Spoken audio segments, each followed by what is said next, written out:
बिस्मिल्लाहिर्रहमानिर्रहीम, अस्सलाम वालेकुम। आप देख रहे हैं सेहत ज़िंदगी और मैं हूं आपकी मेज़बान डॉक्टर शुमाइला गफ़ार। नाज़रीन, आज के प्रोग्राम में हम बालों के मसाइल पर गुफ्तगू करेंगे। बाल इंसानी शख्सियत का एक अहम हिस्सा होते हैं और घने बाल इंसानी खूबसूरती और दिलकशी में इजाफ़ा करते हैं और यही वजह है कि अगर बाल गिर रहे हों, कम हो रहे हों या फिर गंजापन स्टार्ट हो रहा हो तो बहुत सारे लोग जो हैं वो काफ़ी परेशान हो जाते हैं। और अगर पाकिस्तान की बात की जाए तो ये बहुत एक आम मसला बनता जा रहा है। स्पेशली यंगर पॉपुलेशन में हेयर फॉल बहुत बहुत ज़्यादा देखने में आ रहा है। यहाँ तक कि 17 साल के बच्चे में भी हेयर ट्रांसप्लांट की इत्तलात हैं। अगर वजूहात की बात की जाए तो इसकी बहुत सारी वजूहात हैं, जिसमें जेनेटिक्स, स्ट्रेसफुल लाइफस्टाइल, इसके अलावा गैर मियारी प्रोडक्ट्स का इस्तेमाल वगैरह शामिल हैं। और जहाँ तक मौसम की बात है तो आजकल मौसम बदल रहा है जिसकी वजह से बालों में खुश्की हो जाती है, वो भी हेयर फॉल का बाइस बनती है। सदियों से बहुत सारे नुस्खे बालों की सेहत के लिए इस्तेमाल होते हैं, जिस तरह के ऑलिव ऑयल का मसाज, आंवले और रीठे का इस्तेमाल। इसी तरह इंटरनेट पर भी आपको बहुत सारे मशवरे मिल जाएंगे। लेकिन अगर इन तमाम एफर्ट्स का कोई रिज़ल्ट ना आ रहा हो then you have the option of PRP and hair transplant. और इसी पर हम आज अपने प्रोग्राम में बात करेंगे। हमारे साथ मौजूद हैं डॉक्टर मुबश्शिर डाह, जो कि एक जाने माने डर्मेटोलॉजिस्ट हैं। अस्सलाम वालेकुम and welcome to the program. वालेकुम सलाम जी, बालों के मसाइल, आप ये बताइएगा डॉक्टर मुबश्शिर कि ये जिस तरह कि मैंने कहा कि बहुत कॉमन मसला बनता जा रहा है, तो इसकी वजूहात क्या हैं और क्या हेयर फॉल ख़वातीन और मर्दों दोनों में होता है?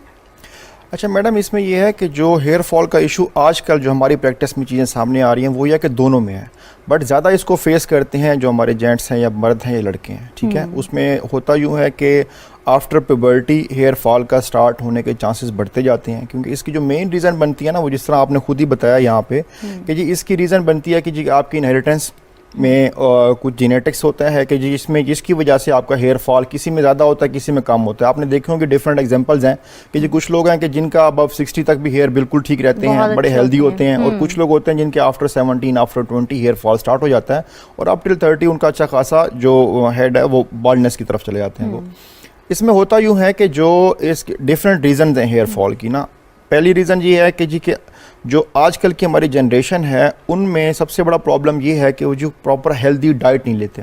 एग्जैक्टली डाइट ना लेने की वजह से हेयर फॉल एक मेजर फैक्टर है, जिसमें हमारे पास डिफरेंट चीज़ें होती हैं, जिसमें जिंक है, बायोटिन है, आयरन है, जो कि हमारी हेयर ग्रोथ के लिए बड़े इफेक्टिव और बड़े ज़रूरी हमारे वो हैं, मिनरल्स हैं और वाइटामिन हैं। लेकिन होता क्या है कि जी के लोग जो डाइट लेते हैं वो जंक फूड होती है और इतनी हेल्दी नहीं होती और सारी हमारी जो वाइटामिन और मिनरल्स को पूरा नहीं करती, जिसकी वजह से हेयर फॉल हो सकता है। दूसरा फैक्टर ये है कि ख़वातीन की बात करूँ स्पेशली, तो ख़वातीन ये होते हैं कि अक्सर डाइटिंग प्लान करती हैं। आपने देखा होगा कि जी के ख़वातीन वेट रिड्यूस करने के लिए डाइट प्लान करते हैं, तो डाइट प्लान की वजह से उनका क्या होता है कि जो हेयर को रिक्वायर्ड मिनरल्स और वाइटामिन होते हैं वो पूरे नहीं होते, जिसकी वजह से हेयर फॉल स्टार्ट हो जाता है।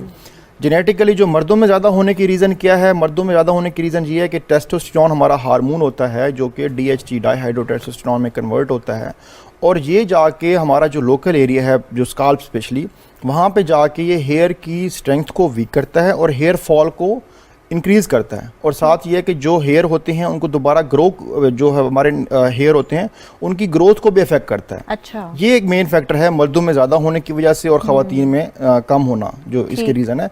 लेकिन जो डाइट है, जो मिनरल्स की कमी है, वाइटामिन की कमी है, वो दोनों साइड पे इफेक्ट होती है।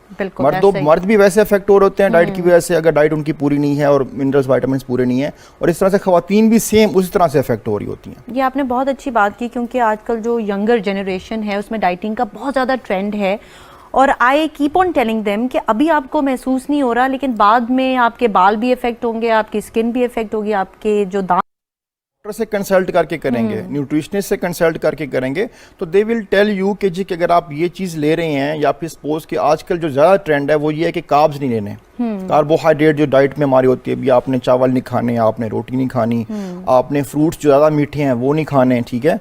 तो ये कम करने के साथ फिर आप फूड सप्लीमेंट साथ लें, जिनमें हमारे पास जिसको हम लोग मल्टीविटामिन बोलते हैं आम ज़बान में, थैंक यू सो मच हमें प्रोग्राम में टाइम देने का। Thank you.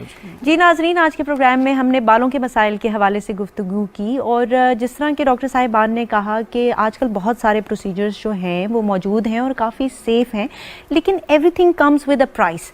इसलिए अगर आप चाहते हैं कि आपके बाल अच्छे हों, घने हों, हेल्दी हों और चमकदार हों, तो फिर उनकी केयर कीजिए और उसके लिए ऑलिव ऑयल का मसाज बहुत अच्छा है, प्रोटीन मास्क आप लगा सकते हैं, इसके साथ साथ डाइट का ख्याल रखें।